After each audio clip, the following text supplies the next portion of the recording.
السلام علیکم معزز ناظرین، پیارے دوستوں، بہنوں، بھائیوں اور بزرگوں، میں حافظ صفدرنواز ایڈوکیٹ آپ کو اپنے اسلامی چینل کے اندر خوش آمدید کہتا ہوں، اور ہر روز کی طرح آج بھی ہم انشاءاللہ 8واں پارہ سورہ الاعراف آیات نمبر 1 تا 15 تک کی تلاوت، ترجمہ اور تفسیر پڑھنے کی شرف حاصل کریں گے۔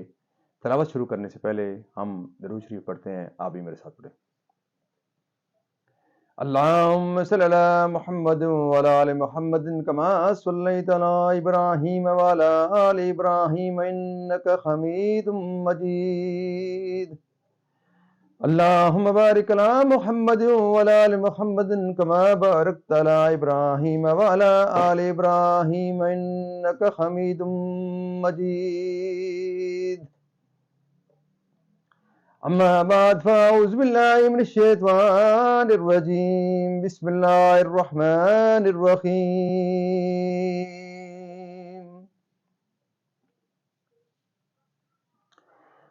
ألف لام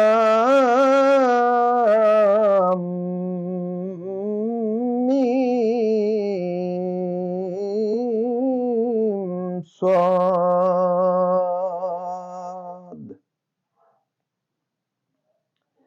كتاب أنزل إليك فلا يكن في صدرك حرج منه لتنذر به وذكرى للمؤمنين.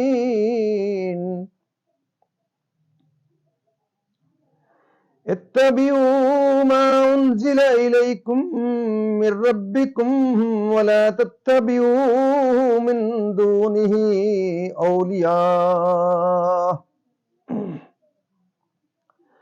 قليلا ما تذكرون.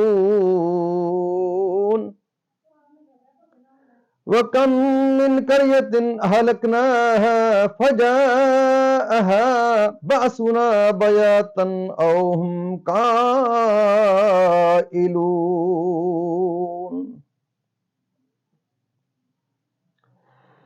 فما كان دعواهم إذ جاءهم بأسنا إلا أن قالوا إنا كنا ظالمين.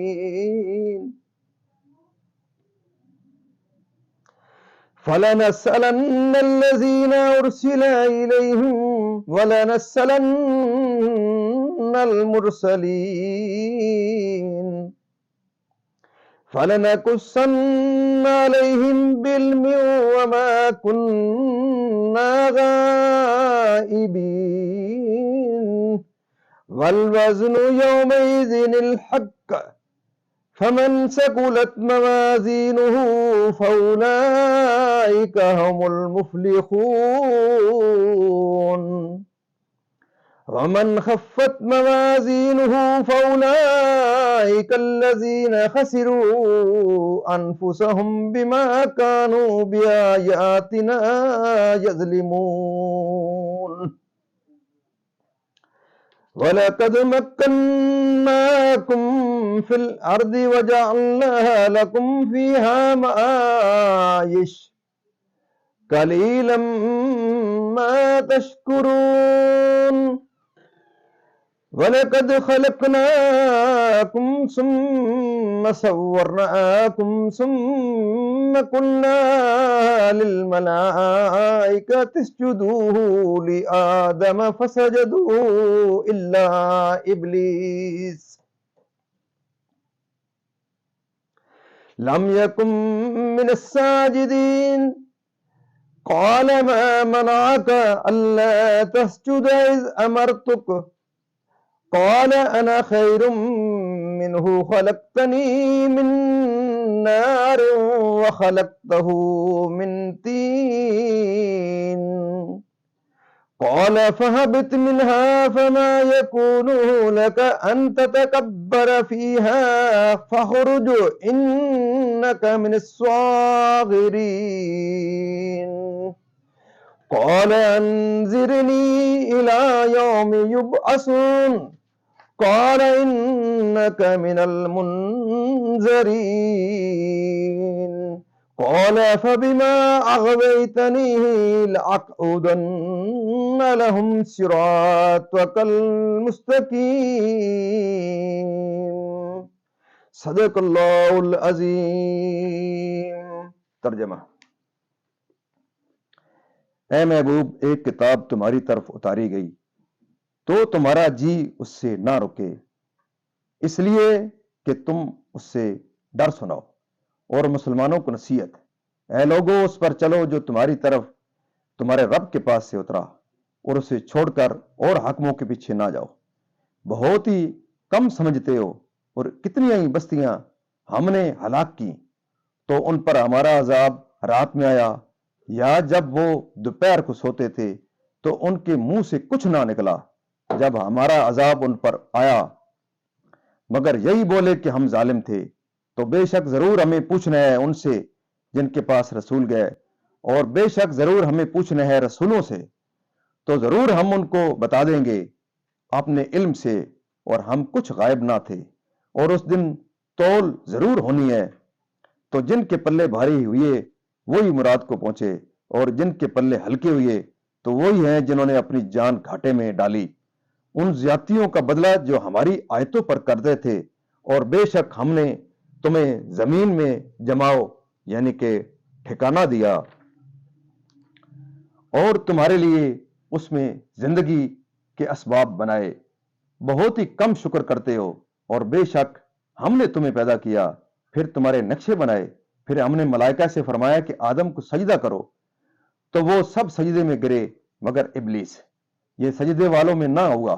فرمایا کس چیز نے تجھے روکا کہ تو نے سجدہ نہ کیا جب میں نے تجھے حکم دیا تھا؟ بولا میں اس سے بہتر ہوں، تو نے مجھے آگ سے بنایا اور اسے مٹی سے بنایا۔ فرمایا تو یہاں سے اتر جا، تجھے نہیں پہنچتا کہ یہاں رہ کر غرور کرے، نکل، تو ہے ذلت والوں میں۔ بولا مجھے فرصت دے اس دن تک کہ لوگ اٹھائے جائیں۔ فرمایا تجھے مہلت ہے۔ بولا تو قسم اس کی کہ تو نے مجھے گمراہ کیا، میں ضرور تیرے سیدھے راستے پر ان کی ناک میں بیٹھوں گا۔ یہاں تک اس کا ترجمہ اختتام پذیر ہوتا ہے۔ اب سورہ الاعراف کی شروع سے اس کی تفسیر۔ یہ سورہ مکہ مکرمہ میں نازل ہوئی، اور ایک روایت میں ہے کہ یہ سورہ مکیہ ہے۔ 5.25 آیتوں کے جن میں سے پہلی، یہ سورہ مکیہ ہے، 5.25 آیتوں کے جن میں سے پہلی وَاسْأَلْهُمْ عَنِ الْقَرْيَةِ الَّتِي ہے۔ اس سورہ میں 206 آیتیں اور 24 رکوع ہیں، اور 3,325 کلمے اور 14,010 حروف ہیں۔ بائیں خیال کے شاید لوگ نہ مانیں اور اس پر اعتراض کریں اور اس کی تکذیب کے درپے ہوں، یعنی قرآن شریف جس میں ہدایت و نور کا بیان ہے، زجاج نے کہا کہ اتباع کرو قرآن کا اور اس چیز کا جو نبی صلی اللہ علیہ وسلم لائے، کیونکہ یہ سب اللہ کا نازل کیا ہوا ہے، جیسے کہ قرآن شریف میں فرمایا ما آتاکم الرسول فخذوہ آیا، یعنی جو کچھ رسول تمہارے پاس لائیں اسے اخذ کرو، اور جس سے منع فرمائیں اس سے باز رہو۔ اب حکم الہی کا اتباع کرنے اور اس سے اعراض کرنے کے نتائج پچھلی قوموں کے حالات میں دکھائے جاتے ہیں۔ معنی یہ ہے کہ ہمارا عذاب ایسے وقت آیا جبکہ انہیں خیال بھی نہ تھا، یا تو رات کا وقت تھا اور وہ آرام کی نیند سوتے تھے، یا دن میں قیلولے کا وقت تھا اور وہ مصروف راحت تھے۔ نہ عذاب کے نزول کی کوئی نشانی تھی، نہ کرینہ کے پہلے سے آگاہ ہوتے اچانک آ گیا۔ اس سے کفار کو متنبہ کیا جاتا ہے کہ وہ اسباب امن و راحت پر مغرور نہ ہوں۔ عذاب الہی جب آتا ہے تو وہ دفتن آ جاتا ہے۔ عذاب آنے پر انہوں نے اپنے جرم کا اعتراف کیا، اور اس وقت اعتراف بھی فائدہ نہیں ہوتا کہ انہوں نے رسولوں کی دعوت کا کیا جواب دیا، اور ان کے حکم کی کیا تعمیل کی، کہ انہوں نے اپنی امت کو ہمارے پیام پہنچائے، اور ان امتوں نے انہیں کیا جواب دیا، رسولوں کو بھی اور ان کی امتوں کو بھی، کہ انہوں نے دنیا میں کیا کیا۔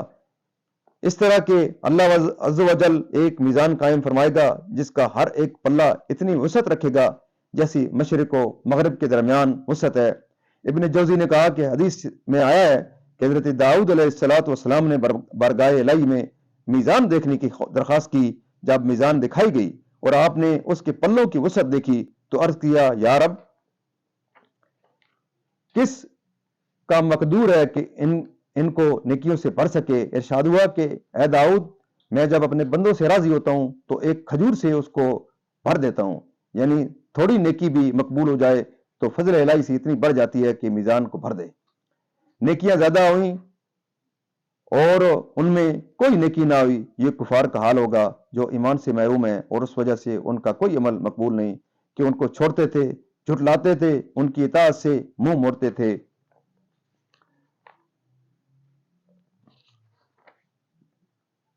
اور اپنے فضل سے تمہیں راحتیں دیں باوجود اس کے کہ تم شکر کی حقیقت نعمت کا تصور اور اس کا اظہار ہے، اور ناشکری نعمت کو بھول جانا اور اس کو چھپانا. مسئلہ اس سے ثابت ہوتا ہے کہ امر وجوب کے لیے ہوتا ہے اور سجدہ نہ کرنے کا سبب رجا فرمانا توبیق کے لیے ہے، اور اس لیے کہ شیطان کی معاندت اور اس کا کفر و کبر اور اپنی اصل پر مفتخر ہونا اور حضرت آدم علیہ السلام کے اصل کی تحقیر کرنا ظاہر ہو جائے. اس سے اس کی مراد یہ تھی کہ آگ مٹی سے افضل و اعلیٰ ہے، تو جس کی اصل آگ ہوگی وہ اس سے افضل ہوگا. جس کی اصل مٹی ہو اور اس سے خبیث کا یہ خیال غلط و باطل ہے، کیونکہ افضل وہ ہے جسے مالک مولا فضیلت کا مدار اصل و جوہر پر نہیں بلکہ مالک کی اطاعت و فرمانبرداری پر ہے. اور آگ کا مٹی سے افضل ہونا یہ بھی صحیح نہیں، کیونکہ آگ میں تیش و تیزی اور ترفع ہے، یہ سبب استکبار کا ہوتا ہے، اور مٹی سے وقار و علم و حیا و صبر حاصل ہوتے ہیں. مٹی سے ملک آباد ہوتے ہیں، آگ سے ہلاک. مٹی امانت دار ہے، جو چیز اس میں رکھی جائے اس کو محفوظ رکھے اور بڑھائے. آگ فنا کر دیتی ہے، باوجود اس کے لطف یہ ہے کہ مٹی آگ کو بجھا دیتی ہے اور آگ مٹی کو فنا نہیں کر سکتی. علاوہ بری حماقت و شکاوت ابلیس کی یہ کہ اس نے نس کے موجود ہوتے ہوئے اور اس کے مقابل قیاس کیا، اور جو قیاس کے نس کے خلاف ہو وہ ضرور مردود.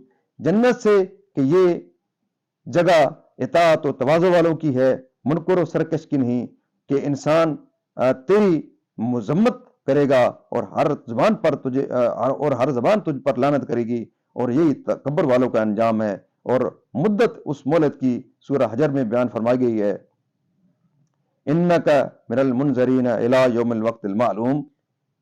مزید ناظرین، یہاں تک اس کا آج کا تفسیر بھی اختتام پذیر ہوتی ہے. اللہ تعالیٰ کے دربار کے اندر ہم دعا کرتے ہیں کہ اللہ تعالیٰ ہمیں قرآن پاک پڑھنے، قرآن پاک کو سمجھ کر اور اس کے احکامات کے مطابق، حضور پاک صلی اللہ علیہ وسلم کی پاک سیرت کے مطابق اور صحابہ کرام کے نقش قدم کے اوپر اللہ تعالیٰ ہمیں چلنے کی توفیق عطا فرمائے.